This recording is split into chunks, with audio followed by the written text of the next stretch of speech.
नमस्कार, आप देख रहे हैं जनता टीवी और मैं हूं आपके साथ मनीषा सिंह। बुलेटिन की शुरुआत करेंगे इस वक्त की बेहद अहम जानकारी के साथ। बड़ी खबर, बड़ी जानकारी आ रही है इस वक्त के सामने।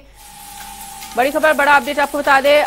अविश्वास प्रस्ताव पर चर्चा का आज आखिरी दिन है और अविश्वास प्रस्ताव पर पीएम मोदी अब से कुछ ही देर में जवाब देते हुए भी नजर आएंगे और लोकसभा में अविश्वास प्रस्ताव पर सभी को जवाब देंगे पीएम नरेंद्र मोदी। अविश्वास प्रस्ताव पर विपक्ष को देंगे जवाब।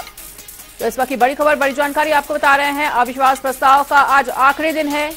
पीएम नरेंद्र मोदी को अब से कुछ ही देर में सुनेंगे और अविश्वास प्रस्ताव पर लोकसभा में विपक्ष को जवाब देंगे पीएम नरेंद्र मोदी। तो इस वक्त की बड़ी खबर, बड़ी जानकारी। तो अविश्वास प्रस्ताव पर चर्चा करने के लिए आज आखिरी दिन है, जैसा कि अब से कुछ ही देर में पीएम नरेंद्र मोदी विपक्ष को जवाब देते हुए भी नजर आएंगे और लोकसभा में अविश्वास प्रस्ताव पर जवाब देंगे पीएम मोदी। उधर 2024 के लोकसभा चुनाव से पहले देश भर की राजनीति में गर्मी लगातार उफान पर है। यूपी की राजनीति में कई समीकरण बनते और बिगड़ते हुए नजर आ रहे हैं और इस बीच राष्ट्रीय लोकदल के विधायकों ने बुधवार को मुख्यमंत्री योगी आदित्यनाथ से उनके सरकारी आवास पर मुलाकात की थी। कहा जा रहा है कि राज्यसभा में दिल्ली बिल पर हुई वोटिंग में पहले रालोद प्रमुख जयंत चौधरी गायब रहे और अब विधायक सामूहिक रूप से सीएम योगी से मिले। इस घटनाक्रम के कई सियासी मतलब भी निकाले जा रहे हैं और ऐसा पहली बार हुआ है जब रालोद विधायक एक साथ सीएम योगी से मिले हों। भाजपा और राष्ट्रीय लोकदल के बीच गठबंधन की बात अंतिम दौर में जारी है और कहा जा रहा है कि राष्ट्रीय लोकदल एनडीए में शामिल हो सकते हैं। वहीं केंद्र और राज्य सरकार के विस्तार में रालोद को जगह दी जा सकती है, यानी रालोद योगी कैबिनेट में शामिल हो सकती है और अगस्त के लास्ट में कैबिनेट का विस्तार हो सकता है। खबरों के मुताबिक सपा से 12 सीटों पर बात नहीं बन पा रही और अगर रालोद भाजपा के साथ आई तो फिर फायदा होगा, क्योंकि रालोद जाट वोटों का बड़ा गढ़ माना जाता है। देखिए, अगर किसानों की बात करना, महंगाई की बात करना, किसानों के गन्ने के मूल्य के बकाये की भुगतान करना, बेरोजगारी के सवाल पर, किसानों को फ्री बिजली के सवाल पर, किसानों के गन्ना बकाये के भुगतान के सवाल पर, बाढ़ राहत दिलाने के सवाल पर अगर हम मुख्यमंत्री से मिलते हैं तो इस तरह की अफवाहें जो फैलाते हैं वो राष्ट्रीय लोकदल से डरे हुए हैं, राष्ट्रीय लोकदल की लोकप्रियता से घबराए हुए हैं। पश्चिमी उत्तर प्रदेश में राष्ट्रीय लोकदल का और राष्ट्रीय लोकदल के नेता चौधरी जयंत सिंह जी का जनाधार लगातार तेजी से बढ़ रहा है। उससे भारतीय जनता पार्टी घबराई हुई है और अनाप शनाप प्रचार करा रही है। राष्ट्रीय लोकदल इंडिया गठबंधन के साथ है और इंडिया गठबंधन के साथ 2024 का चुनाव लड़ेगा। बंबई की मीटिंग में चौधरी जयंत सिंह जी पार्टिसिपेट कर रहे हैं। राष्ट्रीय लोकदल के विधायकों ने मुख्यमंत्री योगी आदित्यनाथ से उनके सरकारी आवास पर मुलाकात की और कहा जा रहा है कि राज्यसभा में दिल्ली बिल पर हुई वोटिंग में पहले रालोद प्रमुख जयंत चौधरी गायब रहे और अब सामूहिक रूप से सीएम योगी से मिले। अब सवाल यह है कि क्या सचमुच में आरएलडी और भाजपा के बीच कोई खिचड़ी पक रही है। हमारे संवाददाता ने आरएलडी के विधायक राजपाल बालियान से भी खास बातचीत की, सुनिए। माननीय मुख्यमंत्री जी से जो हमारी मुलाकात थी जब से सरकार का गठन हुआ और हम लोग और मैं विधानमंडल दल का नेता पार्टी ने माननीय जयंत चौधरी जी ने बनाया, तब से मैं चाहता हूं कि अपने विधायकों को लेकर उनकी समस्याओं को के लिए माननीय मुख्यमंत्री जी से मुलाकात कई दफ़े कर चुके हम। ये कल कोई नई बात नहीं थी कि कल ही मुलाकात हम लोगों ने की। कल मुलाकात में हमने गन्ने का पेमेंट प्रायोरिटी पे रखा।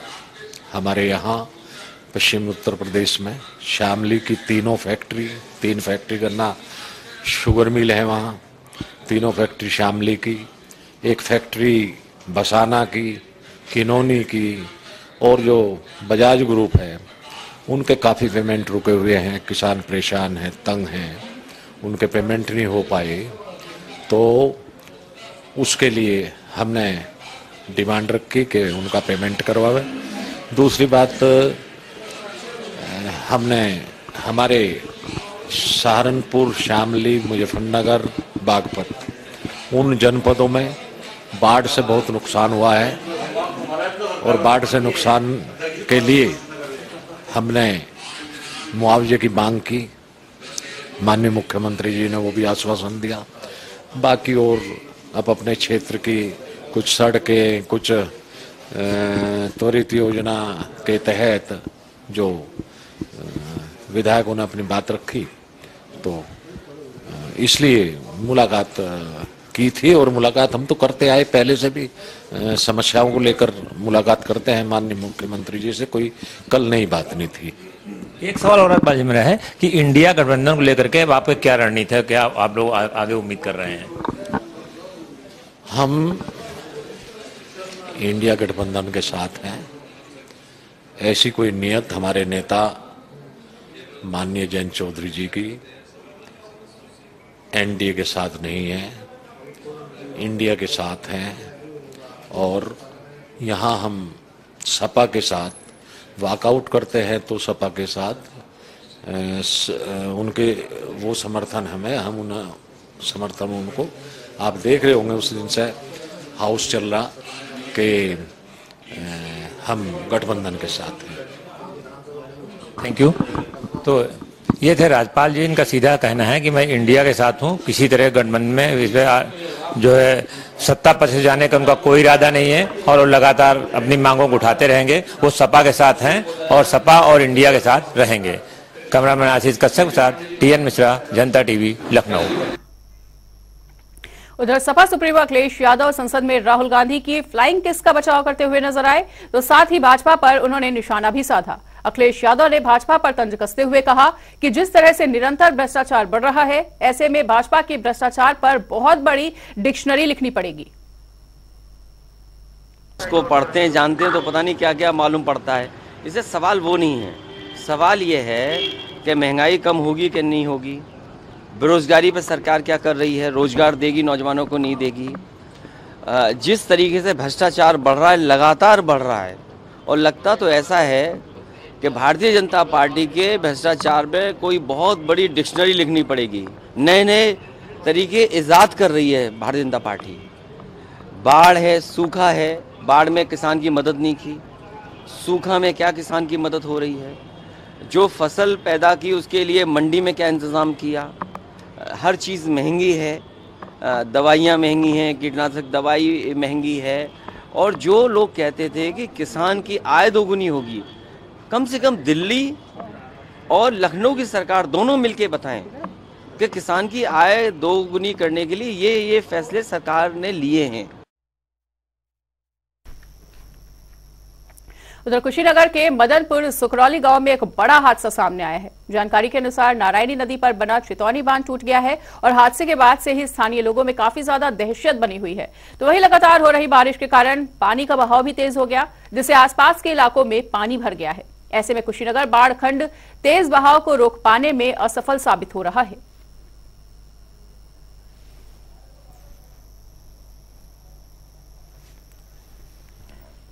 तो ये बड़ा हादसा सामने आ रहा है कुशीनगर से, जहां सुकरौली गांव में ये बड़ा हादसा हुआ और अचानक से नारायणी नदी पर बना हुआ बांध टूट जाने से लोगों में दहशत का माहौल देखने को मिल रहा है और स्थिति काफी ज्यादा चिंताजनक बनी हुई है।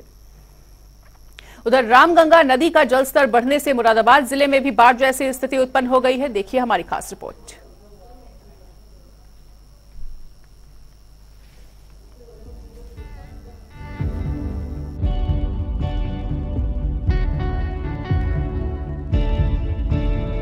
रामगंगा नदी का जलस्तर बढ़ने से उत्तर प्रदेश के मुरादाबाद जिले में बाढ़ जैसी स्थिति उत्पन्न हो गई है, जिसने निचले इलाकों में रहने वाले लोगों की चिंता काफी बढ़ा दी है। इसके कारण स्थानीय लोगों को इससे काफी दिक्कतों का सामना करना पड़ रहा है।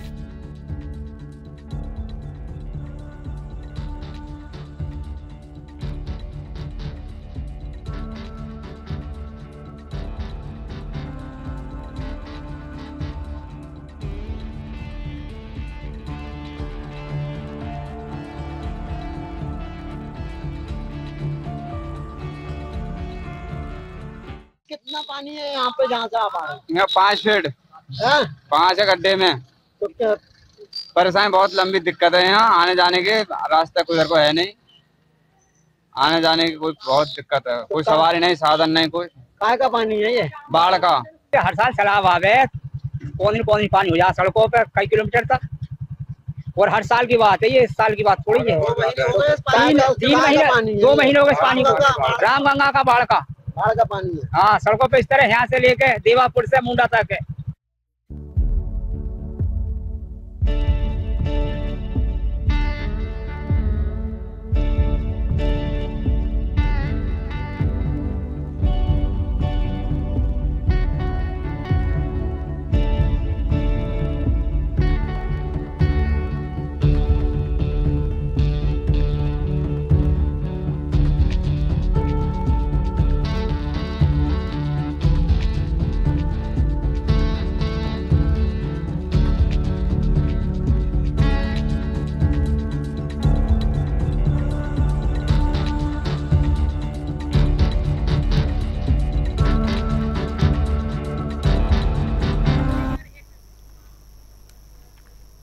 और इसी के साथ रुक कर लेते हैं 4 मिनट में 18 मंडलों की खबरों का। उन्नाव में दबंगों का कहर जारी, वही दलित परिवार को लाठी डंडों से जमकर पीटा, हमले में मासूम की हुई मौत, वही सूचना पर पहुंची पुलिस। आगरा में फिल्म ओ माय गॉड 2 के रिलीज होने पर हो रहा है विवाद खड़ा, वहीं राष्ट्रीय हिंदू परिषद ने फिल्म को बॉयकॉट करने की है मांग। चंदौली में पुलिस को मिली बड़ी सफलता, वहीं 2 गांजा तस्करों को किया गिरफ्तार, 4 किलो गांजा किया बरामद। अलीगढ़ में चोरी के इल्जाम में थाने में बंद कर युवक की पुलिस कस्टडी में हुई मौत, वहीं पुलिस महकमे में मचा हड़कंप। अलीगढ़ में संदिग्ध परिस्थितियों में मकान में लगी आग, वहीं लाखों का सामान जलकर हुआ है खाक, बहू ने सास पर लगाया आरोप, प्रॉपर्टी हड़पने के लिए लगाई गई आग। मिर्जापुर में जुमन मियां ने बेचा गांजा, वहीं पुलिस को नहीं कानो कान इसकी खबर। सहारनपुर में मेरी माटी मेरा देश कार्यक्रम का हुआ भव्य शुभारंभ, वहीं शहीदों और वीरों को किया गया नमन। रायबरेली में गैस सिलेंडर लीकेज होने से हुआ बड़ा हादसा, वहीं आग में झुलसे 5 लोग, घर का सामान जलकर हुआ खाक, घायलों को अस्पताल में कराया गया भर्ती।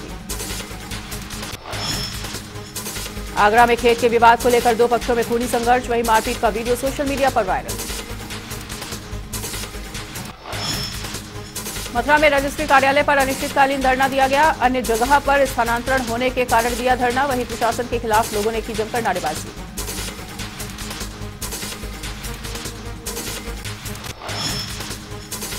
इटावा में अमृत महोत्सव आजादी के तहत सरकारी स्कूल में तिरंगा रैली निकाली गई, वहीं 15 अगस्त तक तिरंगा रैली लगातार निकाली जाएगी।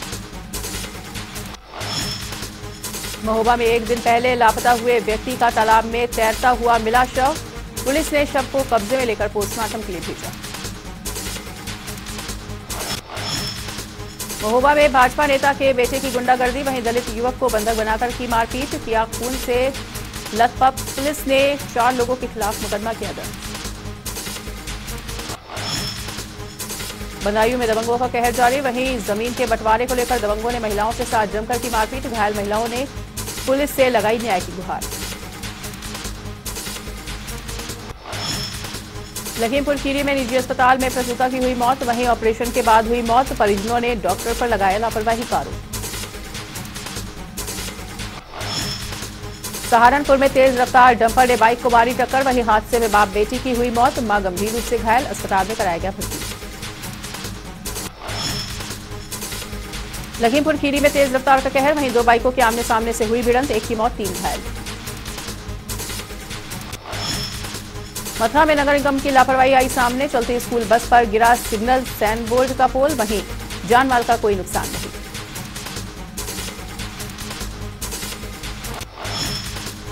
कन्नौज में एसपी की नई पहल, सभी थानेदारों की होगी ऑनलाइन निगरानी, गूगल मीट के जरिए की जाएगी जन सुनवाई।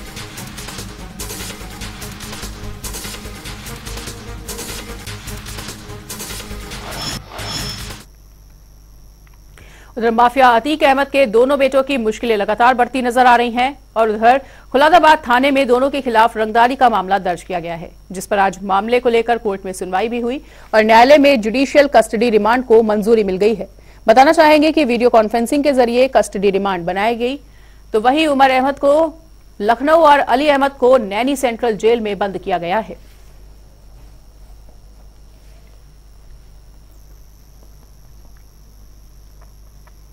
तो अतीक अहमद के बेटों की मुश्किलें लगातार बढ़ती हुई हैं।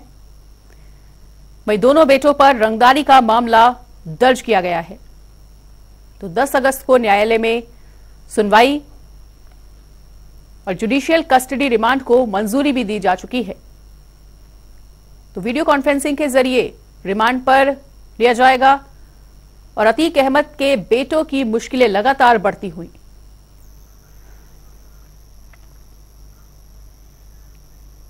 और यहां पर रुकेंगे छोटे से ब्रेक के लिए।